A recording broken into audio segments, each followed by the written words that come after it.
Let's talk about Labour Party policy. You've been very critical of the government for halving air passenger duty, as they did in the budget. Would you reinstate that tax? We'll set that out at the manifesto. No, but no, completely. I'm looking for leadership. You say you have to be specific. Yeah, well, Give me some leadership. Look, there's no question about our position on this. We're completely against this. And let me say why. Because we had a budget which was supposed to be days before COP26, where the Chancellor had a chance to set out investment plans to retrofit and insulate every home. It's a very simple question. Would you repeal it or not? Well, we're against it, and we'll set out our promise at the manifesto. You get a clear sense of where I'm going. Okay, all right.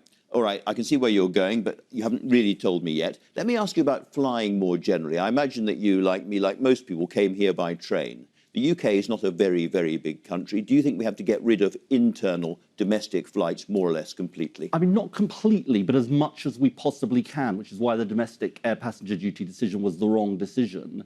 But here's the thing, Andrew, and this is my approach on the climate crisis and how we tackle it. We've got to give people... What about flying from Manchester to London, Birmingham to London? Let me just finish the point, if I can.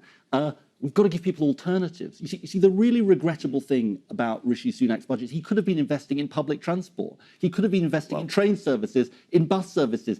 And that's the key. And you know, fairness and giving people alternatives is an absolutely key part of making this transition happen. And this government not making the investments we need means that we don't give people those alternatives. OK, but there are alternatives, London to Manchester. Would you stop people flying from London to Manchester and back again? Well, I don't know about stopping people, but you need to give people the right alternatives and you need to have the right levels of taxation on these things.